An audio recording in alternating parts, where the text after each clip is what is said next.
ওম নমঃ দেবী কালিকায় নমঃ। ওম নমঃ দেবী কালিকায় নমঃ। ওম নমঃ দেবী কালিকায় নমঃ। নমো দেবী কালিকায় নমঃ।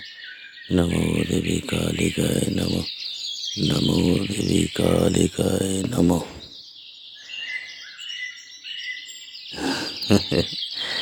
এসেছো তোমরা সবাই? তা সবার খোঁজ খবর ভালো তো? একদিন তোমাদের না দেখলে আমার ভালো লাগে না। ঈশ্বরের নাম গান আর তোমাদের নিয়েই বেঁচে আছি। আমরাও ঠাকুর আপনার কাছে এসে শান্তি পাই বাবা। আমাদের সমস্যার সমাধান করেন আপনি। তাছাড়া আপনার কাছে বিভিন্ন গল্প শুনতে বেশ লাগে। আচ্ছা ঠাকুরমশাই, আপনি কখনো কপালিক দেখেছেন? এ ঠিক যেমনটা কয়েক বছর আগে এক কাপালিক আমাদের গ্রামে ক্ষতি করেছিল, তারপর ঘাড় মোটকে মরল বেটা শেষে। আচ্ছা, তোমরা কাপালিকের গল্প শুনতে চাও, এই তো? হ্যাঁ, জীবনে সাধনার পথে অনেক কিছুর সাক্ষাৎ হয়েছে। কিছু ভয়ের, কিছু বা অতি আনন্দের। জীবনের সব অভিজ্ঞতা তো আর ভালো হয় না। যাক, তেমনই এক অভিজ্ঞতার কথা তোমাদের আজ শোনাই।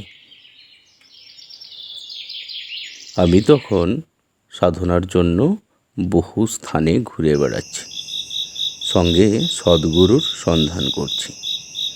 এমন এক সময় এক জঙ্গলে প্রবেশ করি। জঙ্গলের পথে হাঁটতে হাঁটতে এক কাপালিকের সঙ্গে আমার সাক্ষাৎ হয়। সে দেখতে যেমন ভয়ঙ্কর, তেমনি তার বাজখাই গলা।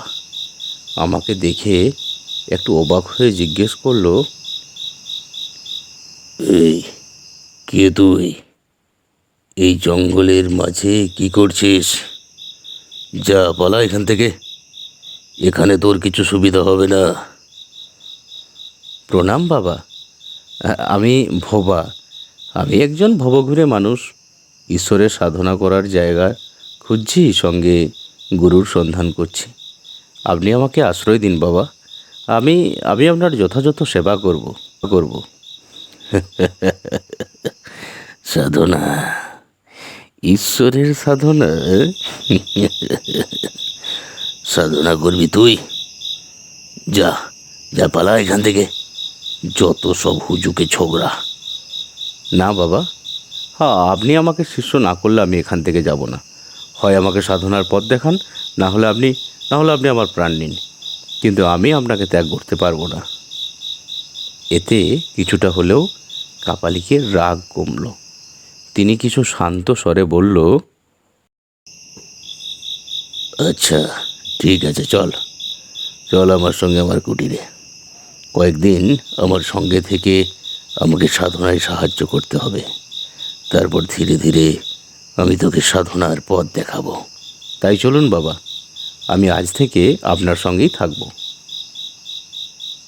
এই বলে আমরা দুজনে কাপালিকের কুটিরের দিকে চলতে থাকলাম। এরপর কয়েকটা দিন কেটে গেল।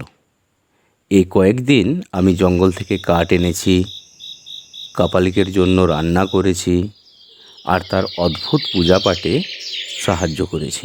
এভাবে কয়েকদিন কেটে যাবার পর এক অমাবস্যার রাত্রে কাপালিক এক যজ্ঞের আয়োজন করলেন। কাপালিক এক মনে যজ্ঞ করছেন, আর আমি পাশে বসে আছি, দেখছি তার অদ্ভুত কার্যকলাপ। কালিকায় নমঃ। ওম দেবী চণ্ডী নমঃ। ওম কাল ভৈরবায় নমঃ। ওম ভূত প্রেত পিশাচ ডানা। ওম মহা। ওম কালী কালী কালী। ওম দেবী কালিকায় নমঃ। ওম দেবী চণ্ডী নমঃ।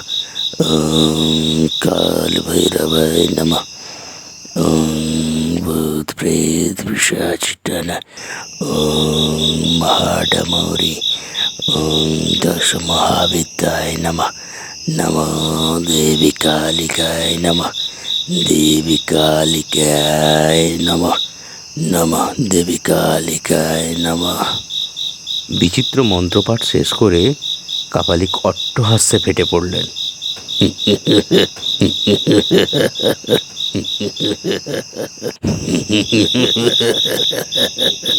আমি আজ তোকে বলি দিয়ে যজ্ঞে আহুতি দেব, তাহলেই আমি হব বিশদ সিদ্ধ কাপালিক।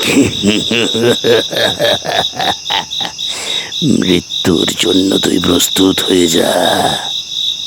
আমাকে কাপালিক এমন বশীকরণ করেছে, আমি ওই জায়গা থেকে নড়াচড়া করতে পারলাম না। শেষে শেষে যখন দেখলাম আর কোনো উপায় নেই, তখন এক মনে মা কালীকে ডাকতে লাগলাম। জয় মা কালী। মা, মা গো, রক্ষা করো মা। জয় মা কালী, জয় মা কালী, জয় মা কালী। মা, মা গো, মা রক্ষা করো মা, রক্ষা করো, রক্ষা করো। কিছুক্ষণ মাকে ডাকার পর, একি আমি কিছু দেখতে পাচ্ছি না কেন? আহ আহ এত এত আলো এলো কোথা থেকে? আমি আমি আমার কাজ সারতে পারছি না কেন? আহ এত কষ্ট হচ্ছে কেন? আহ আহ এমন সময় আকাশ বাতাস কাঁপিয়ে দৈববাণী শোনা গেল। মূর্খ কাপালিক, তোর এত বড় স্পর্ধা যে তুই আমার নিরীহ সন্তানকে হত্যা করতে চাস? কে তুই এভাবে আমার কাজে বাধা দিচ্ছিস?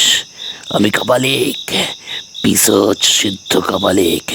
তুই আমার কাজে বাধা দিতে? তুই নিজেকে ঈশ্বরের থেকেও বড় ভাবিস, তাই না?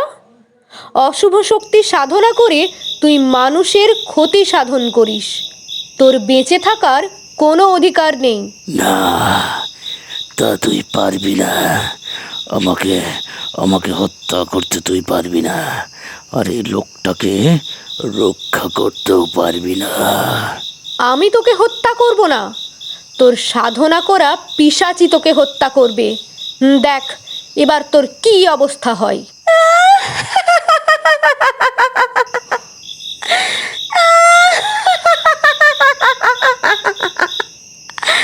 বেটা কাপালিক, তুই অনেক দিন আমাদের বন্দি করে আমাদের ইচ্ছে মতো কাজ করিয়ে নিয়েছিস। আজ দেখ দেখ তোর কি করি। না, তোরা আমার কিচ্ছু করতে পারবি না। ওম হ্রিং হ্রিং দেবী কালিকায় নমঃ, ওম হ্রিং হ্রিং দেবী কালিকায় নমঃ, ওম হ্রিং হ্রিং দেবী কালিকায় নমঃ।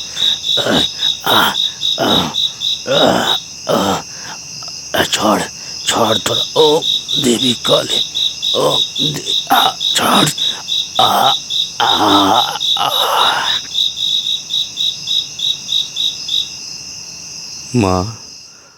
মা গো, তোমার অসীম করুণা মা। তুমি আজ আমার প্রাণ রক্ষা করলে। প্রণাম মা। যা বাবা, এই জঙ্গল ছেড়ে তুই গ্রামে ফিরে যা। সেখানে গিয়ে এক মনে আমার নাম কর।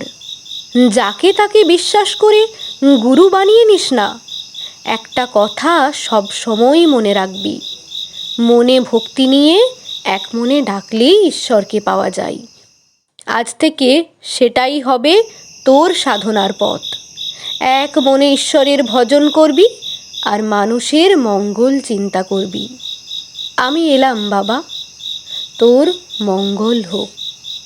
এই বলে আমাকে আশীর্বাদ করে মা মিলিয়ে গেলেন। পরের দিন সকালে আমি আবার হাঁটতে হাঁটতে জঙ্গল ছেড়ে বেরিয়ে এই গ্রামে এসে পৌঁছালাম। তারপর থেকে মায়ের নাম গান আর তোমাদের নিয়েই আছি। ভালোই করেছেন বাবা ঠাকুর, আপনি আমাদের মাঝে এসেছেন, তাই তো আমরা আপনার আশীর্বাদে ভালো আছি। আপনার সঙ্গে সঙ্গে মায়ের আশীর্বাদ এই গ্রামে এসেছে। আপনাকে আর মাকে পেয়ে গ্রামের মানুষ ধন্য ঠাকুর। জয় জয় বাবা, ভোয়া বাবার জয়, জয় জয় মা কালীর জয়।